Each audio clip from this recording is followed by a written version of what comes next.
Time now for the Mark Kotsay Show, brought to you by Nest Bedding. Love where you sleep. Check out their locations in the Bay Area, or you go online, nestbedding.com for your bed. I mean, you're going to love your mattress, your sheets, your pillows, all your bedding needs. You go to nestbedding.com or check them out here in the Bay Area. Mark Kotsay, how are you this week? I'm doing well. We had a great off day yesterday in Colorado. We got in at like 4 in the morning, but we're able to sleep in a little bit and then go out and do some fly fishing yesterday, which was amazing. It was about an hour Nice. outside of downtown, and Seth Brown, myself, and one of our video coordinators, Lewis, went out and we caught some rainbow. We caught some amazing fish. It is so key.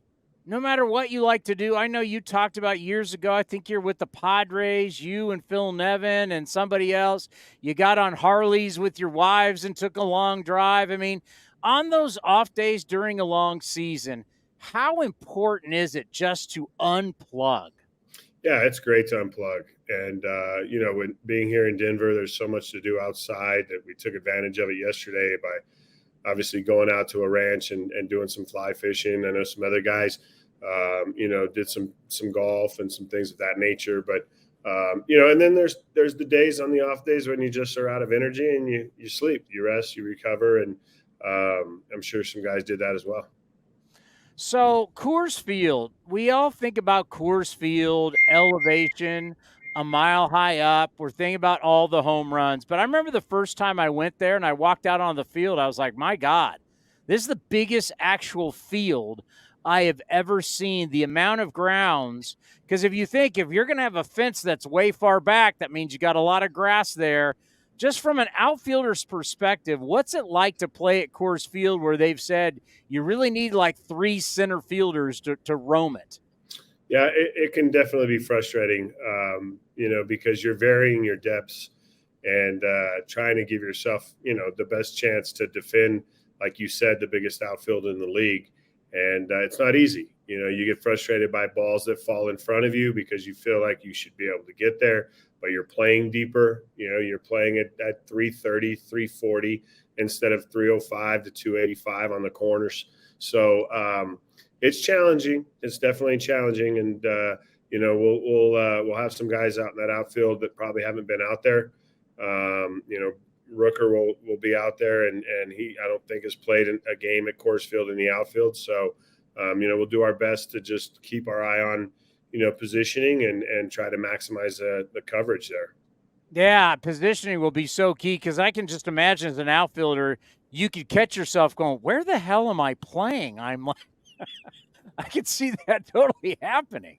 Yeah, the biggest thing too is on those balls that are shallow fly balls. The infielders really have to do a good job of trying to get out and get depth, because the outfielders, if we're playing them deeper, because the ball carries or tends to travel further, those middle infield guys really need to do a good job of getting out there and covering those short fly balls.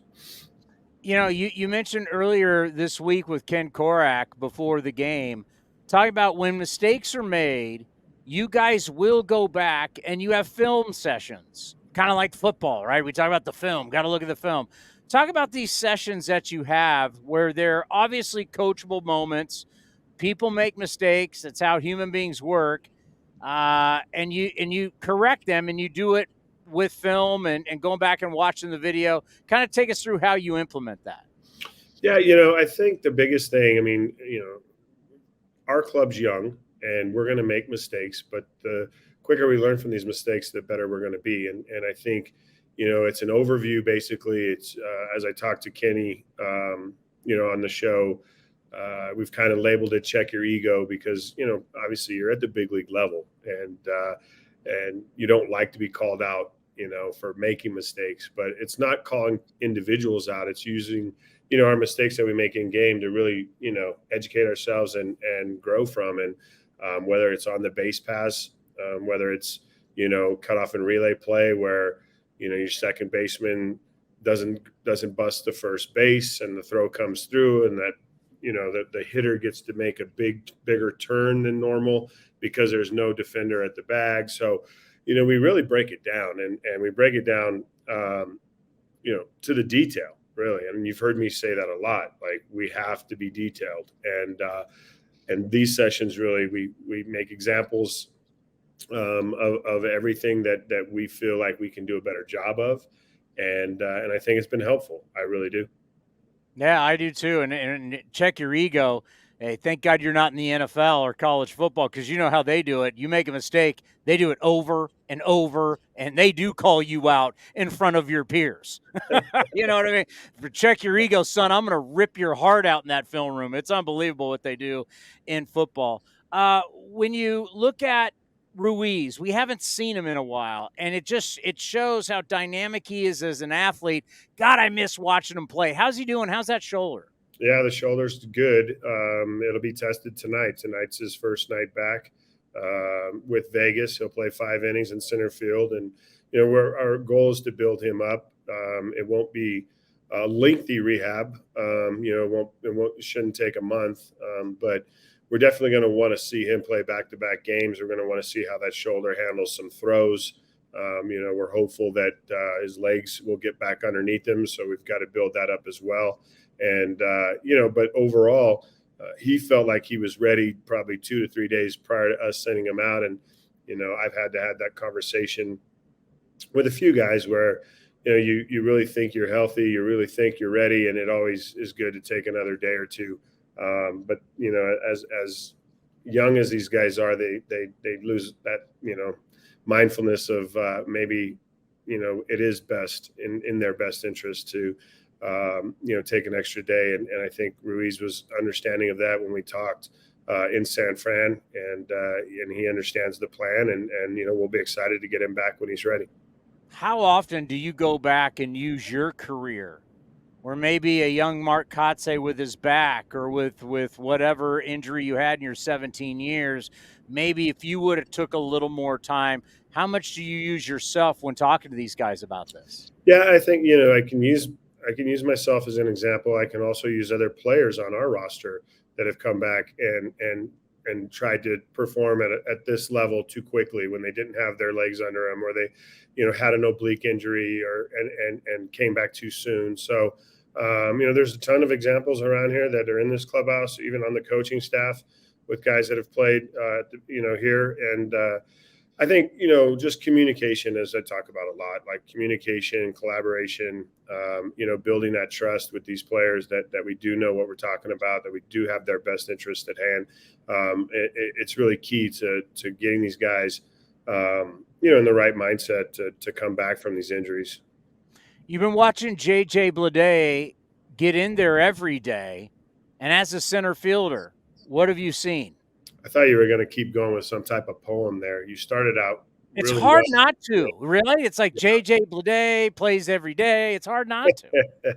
JJ, we've talked a lot about the mechanics of his swing, making a slight adjustment with his load, direction of his hands and the knob, and front shoulder being a little bit relaxed and a little bit more parallel to even below the back shoulder. So that's his start position now, and it's really got him direct to the baseball, which I'm really excited about. JJ, you don't get taken in the first round, and fifth overall by an organization that doesn't have belief in you and that doesn't see the talent level. And and again, we talked about it when we acquired him, how he'd only had one full season of pro ball before he was back accelerated into the big leagues. And again, we talk about it in terms of being patient and yet making adjustments. And I think JJ's one guy on this roster that's made the adjustment, had some success, and is starting to see the light. We're looking at the young guys, obviously. What have been your thoughts so far of Zack Gelof? Yeah, Zach's a baseball player. He's got great instincts, plays the game really hard, and in that, he understands that what he has to do to be successful. So I think he's a good learner. He's a listener, which is great, and really happy with how Zack is settled in here. Yeah, and you can just see college guy, experience, minor leagues, how he has started. And nothing against Tyler. Tyler's a super talent, but he's a kid out of high school. He's 21 years old. Talk about his start and a little bit of the difference in maturity just as players that you've seen between the two.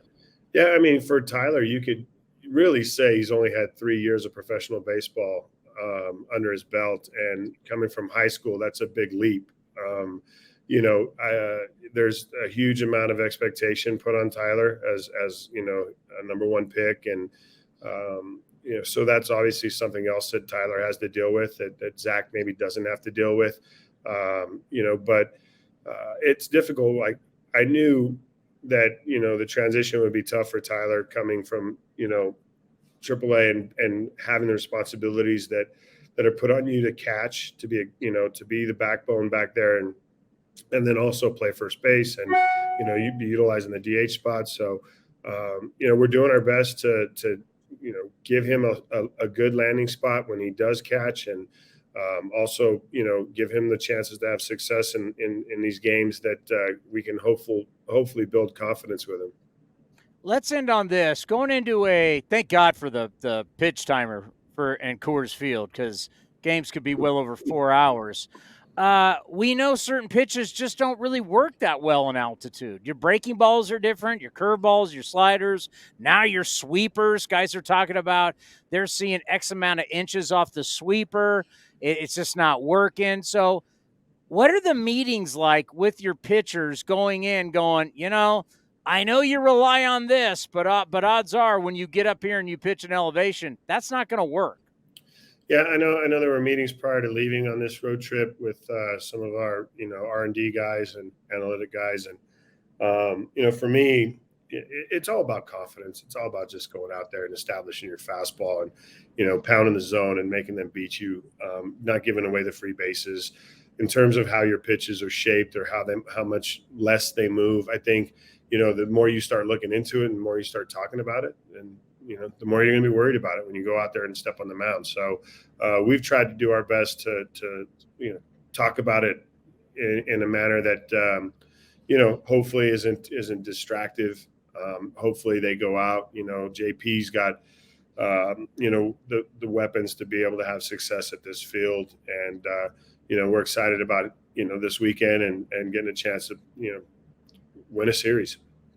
Did you ever think that this was a back of the baseball card series for yourself? Like, man, I'm going to come unglued. Mark Kotsay, I'm coming unglued here for the next 3-4 days. I'm putting up some numbers. Tony, the second you start thinking that, there's your 0 for right there, buddy. But I know we came in here with a great offensive club, I think in 19 or 18 with the A's, and I think we got shut out for like the series or – and I remember Olsen and Chapman and all these guys and Simeon being excited. Oh man, we're going to get to go to Coors. We're going to go tear it up. And then it was like, we didn't score. And we left here. It was like, we didn't even hit a homer, I think. So, hopefully this series, we can do some things offensively and create some runs.